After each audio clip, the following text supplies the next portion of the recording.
Бийлик коррупцияны түп тамыры менен жок кылабыз. Жемкорлор мамлекеттик кызматтарда иштебейт деп кезектеги убадасын берди. А бирок мамлекеттик системадагы, мыйзамдагы алишемдиктер керек болсо кайра эле паракорчулук же кайдыгерлик эл акысын жеген коррупционерлерге, оор кылмыш жасагандарга реабилитация болууга, жогорку кызматтарга кайтып келүүгө жол ачып жатат. Биз бүгүн далил менен айтып беребиз. Аты жөнүм Масель Шамилова. Саламатсызбы? Кыргыз мамлекетинин эгемендигин, аймактык бүтүндүгүн жана көз карандысыздыгын коргоого ант берем. Буларды биз ачык эле коррупционерди айтып коебуз да, анткени күчүнө кирген топтолук бар да. Алар Кыргызстан аркылуу Тажикстан жана Өзбекстанга өтө турган ар бир унаадан акча алып турган. Шайлоонун алдында акталуу деген түшүнүк пайда болгон бизде.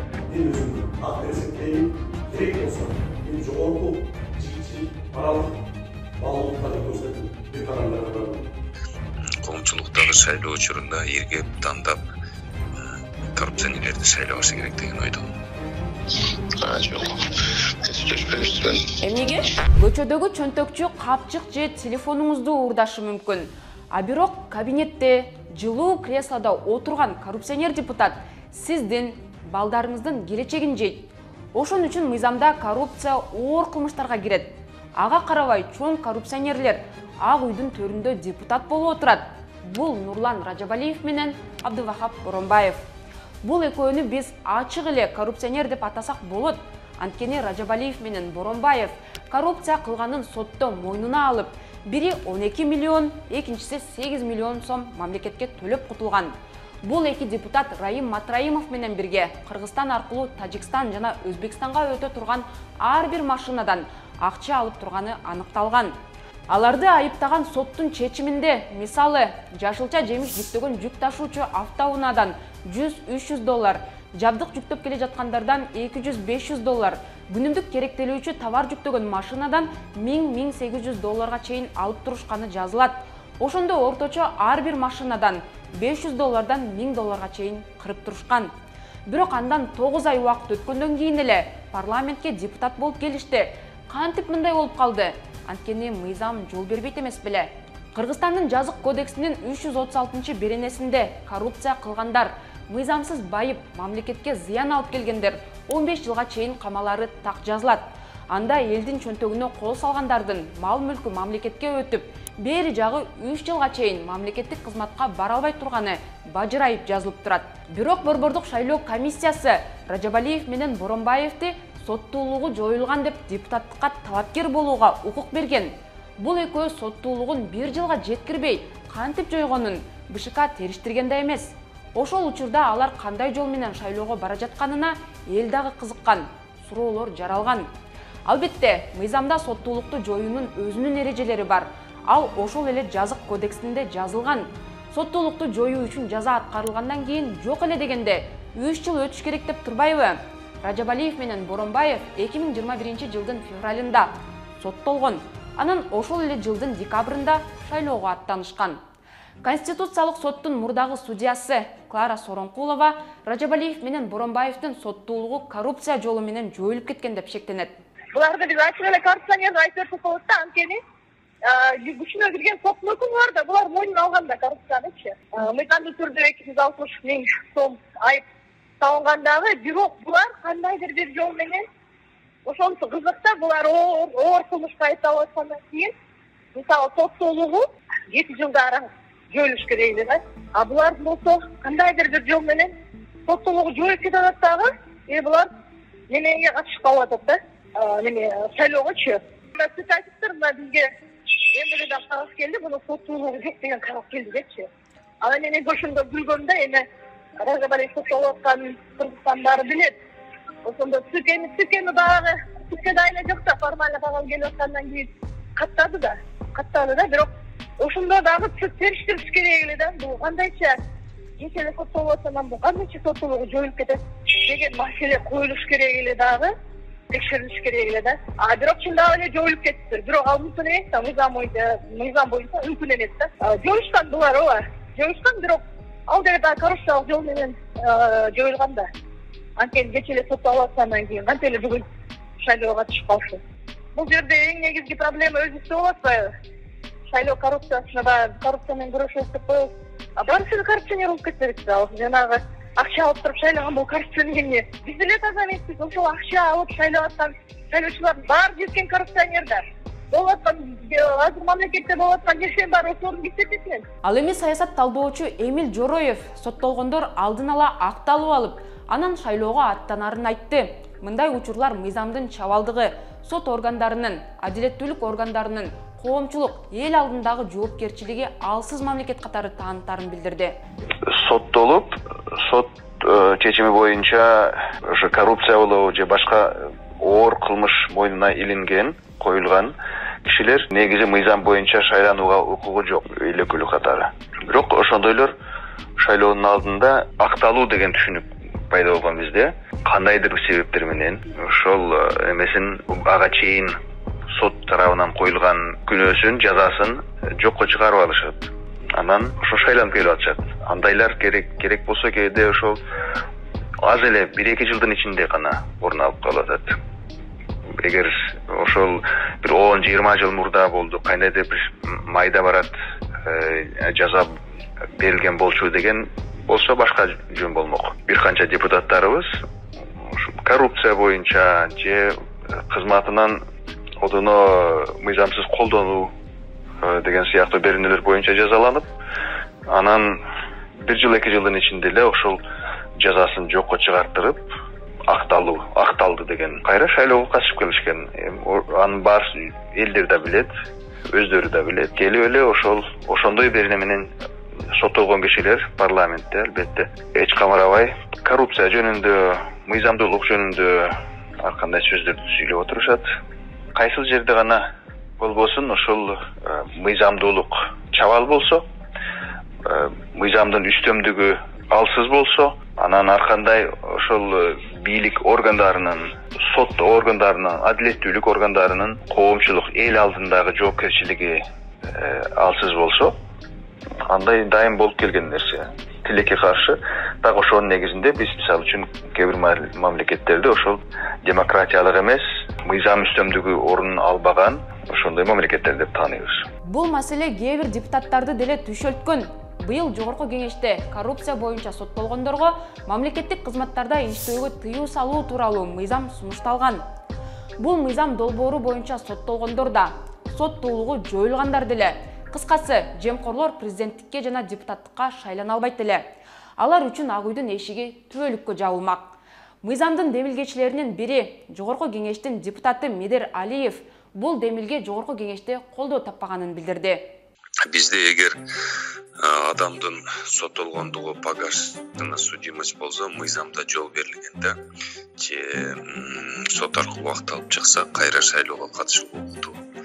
Бирок сиз айтып аткан мыйзамды биз демилгелегенде коррупция беренеси менен ким соттолсо таптакыр президенттикке, депутаттыкка шайланууга укуксуз болуп калат эле. Бирок тилекке каршы ал мыйзам жогорку кеңештен колдоо таппады, өтпөй калды да. Негизи мен ойлойт элем, коомчулуктагы көзүн ачышы керек. Коомчулуктагы өзү жоопкерчиликти алганды билиши керек. Коррупцияга шектелген адамдарды, Кыргызстан чакан мамлекет, бардыгы эле билет кимдин кандай кайсы жол менен мыйзамдуу байыганбы же мыйзамсыз байыганбы. Коомчулуктагы шайлоо учурунда эргеп тандап коррупционерлерди шайлабашы керек деген ойдомун. Кандай ойлойсуз? Коррупционерлер мамлекеттик кызматта отурган жерде өнүгүү болобу? Биз бул суроону экс-депутат Мирлан Жээнчороевго узаттык. Коррупция бул мамлекеттин өнүгүшүнүн, уюшкан кылмыштуулуктун бир форма менен эгерде айкалдырса, бул мамлекеттин өнүгүшүнө жана мамлекеттин өзү как институт катарына эң чоң душмандардын бири. Ошол себептен коррупция менен мамлекеттик органдар, мамлекеттик укук коргоо органдары эң биринчи максаты ошол коррупция менен күрөш. Абзел мамлекеттик органдар түздөн түз элге кызмат кылыш үчүн ал жерде өзүнүн кызыкчылыгын, өзүнө ыйгарылган укуктарды өзүнүн кызыкчылыгына эмес, элдин кызыкчылыгына. Элдин кызыкчылыгы бул мамлекеттин кызыкчылыгы деп тааныса болот. Түздөн түз бюджетке түшкөн каражаттар үнөмдөөсүнө түз адрестик түрдө ал каражаттар элге жетиш үчүн жолдорду салынышында, мамлекеттик саламаттык сактоодо ошо дары-дармекти же ал ошол берген тейлөөнү түздөн түз алыш үчүн, ортодо бөгөт түзбөгөн үчүн ошол тармактарда, вернее, ошол мамлекеттик кызмат берген тараптарда ошо дайыма күрөш болуп туруш керек. Мамлекеттик коррупцияга айыпталган же мамлекеттик коррупцияга аралашкан адамдарды кызмат абалы менен колдонгондорду ал жакта болбош керек. Эми коррупционер аттыккан депутаттарды бирден тааныштырып өтөйүн. Нурлан Ражабалиев бажы тармагында 2009 жылдан баштап иштей баштаган. Ал 6 жылдан ашуун убакыт Ош бажысынын ар кандай бөлүмдөрүндө, борборлорунда инспектор болуп иштеп жүргөн. 2015 жылдан баштап анын ташы өйдөлүп, тездик менен кызматтан көтөрүлө баштаган. А дегенде Түштүк Батыш бажысынын башчысы болуп, 1 жылдан кийин Ош бажысынын жетекчисинин орун басары болгон. 1 жылдан кийин эле Ош бажысынын башчысы болуп дайындалган. Ошентип мамлекетке зыян келтирди деп 2 миллиард сом төлөп, жазадан кутулган Райым Матраимовдун ордун шакирти баскан.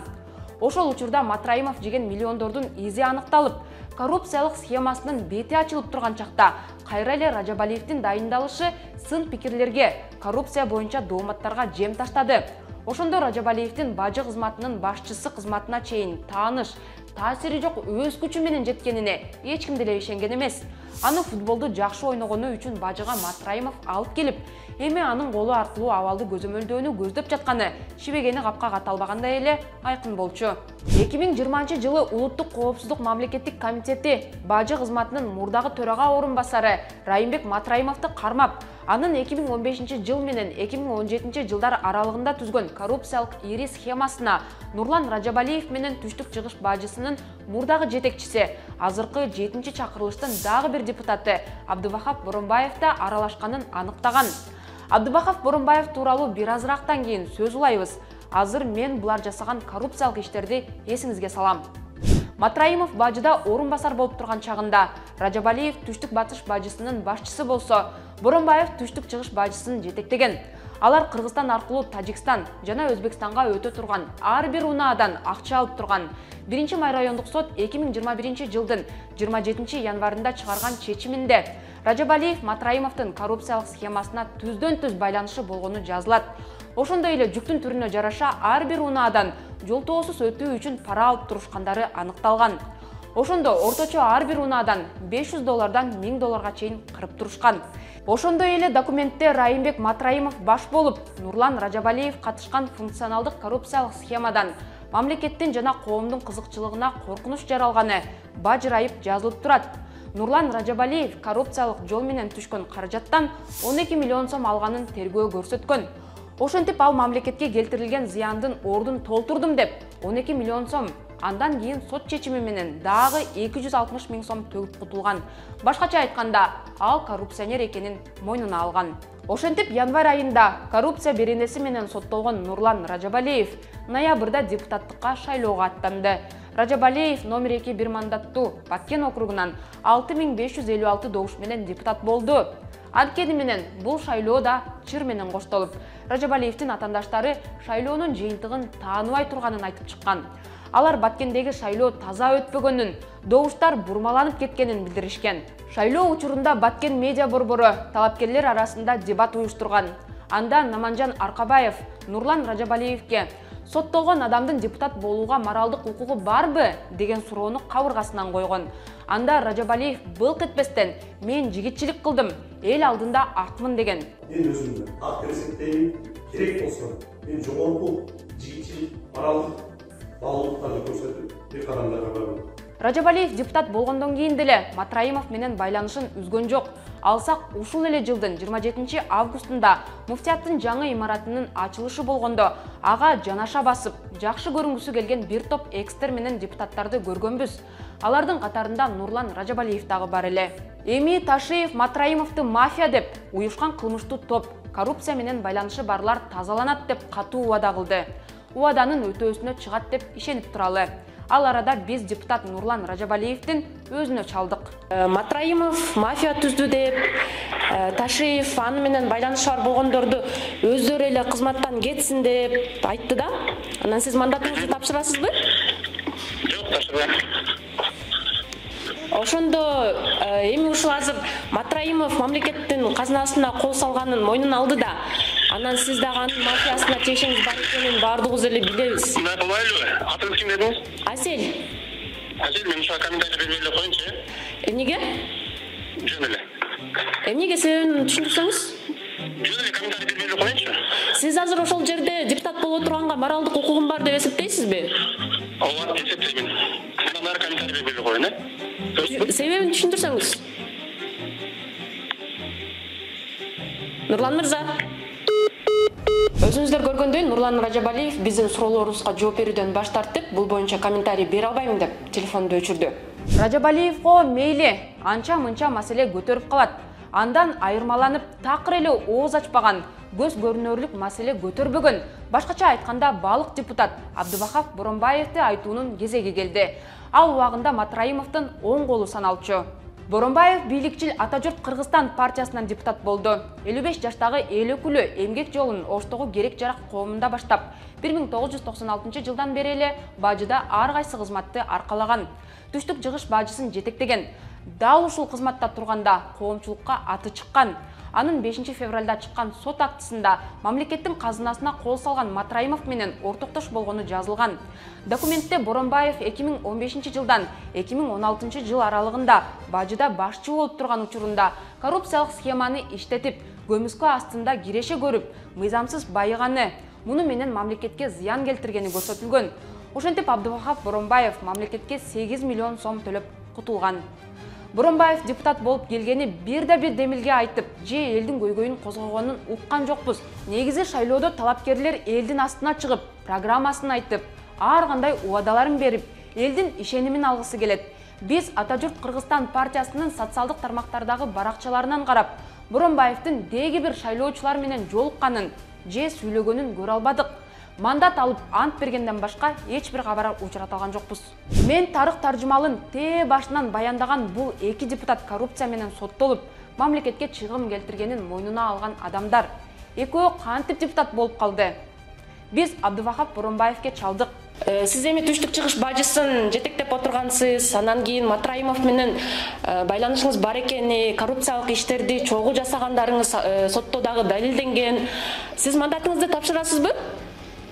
Siz kayaktan çalıştım dediniz. Медиа хаптан. Yok. Kesinleşmemişsin. Эмнеге? Сиз азыр депутат болуп отурганга моралдык укугум бар деп эсептейсизби? Өзүңүздөр көргөндөй Абдыбахап Боронбаев дагы биздин суроолорубузду угуп укпай телефонду өчүрдү. Биз бул депутаттардын өздөрүнүн пикирин угуу үчүн чалганбыз. Бирок алар өздөрүн коргогонго дагы жараган жок. Бул эки депутат учурда өлкөнүн келечегин, элдин тагдырын чечкен кызматта, трибунада отурушат. Мисалы, көңүл чордонунда калган эң чуулгандуу мыйзамдарды карасак, булар эч ойлонбой эле кнопка басып отургандай. Казино ачууга жол берген мыйзам коомдо катуу нааразычылыктарды жаратып, митингге чыгып, эл каршылык көрсөткөн. Кемпирабад суу сактагычын Өзбекстанга өткөрүп берүү тууралуу мыйзамы бир топ чуу жараткан. Өткөн жумада эле тууну өзгөрткөн мыйзам дагы коомдо сын пикир жаратты. Ошондо деле бул эки депутат унчукпай баарына макул деген добуш беришкен. Анысы аз келгенсип коррупцияны ашкерелеп, булардын былыктары менен кылмыштарын элге айтып берген журналисттер менен дагы күрөшүп, алардын оозун басканга аракет кылып жатышат. Ражабалиев менен Боронбаев Нарматова менен чогуу чет элдик агент мыйзамын демилгелеп жатышат. Карасаңыз, булар элге жардам берген экономикалык, социалдык, маданият, спорт, илим-билим жана кайрымдуулук, бизнес тармагында активдүү иш алып барган бейөкмөт уюмдарга чет элдик агент деген мөөр баскысы келет. Деги эле чет элдик агент мыйзамын демилгелегендердин баары коррупцияга түздөн түз байланышы бар же коррупционерлер менен шерик болуп чыгууда. Анан былыктары, коррупциялык кылмыштары аныкталып калган эски жана азыркы чиновниктер албетте эркин журналисттердин оозун жапкысы келет. Ар кандай мыйзамдар менен эркиндигин бууп, аларды жок кылууну көксөйт. Анткени эркин журналисттер алардын же табакташтарынын бетин ачып, ашкерелеп жатпайбы? Эгерде журналисттик иликтөөлөр чыгып, алардын коррупциялык иштеринин бети ачылып, кылмышы далилденбегенде, балким бул эки депутат дагы эле сүлкүлдөп бажыда эбегейсиз суммаларды сугунуп, уурдап жүрө бермекпи? Бул депутаттардын шайланганына 2 жыл толду. Эч кимге жашыруун эмес. Эми алар кийинки шайлоого даярдык көрүп башташат. Эл өкүлүбүз дегендер кандай мыйзамдарды жазды? Алар кайсы иштерди аткарып, кайсы маселелерди чечти? Жүрүм туруму кандай болду? Депутаттын ким рубрикасында айтып беребиз. Бүгүнкү чыгарылышты мен Асель Шамилова алып бардым. Эми кийинкиде кайсы депутат тууралуу айтып берели? Комментарийге жазыңыз, каналга катталып видеону бөлүшүңүз. Аман туруңуз.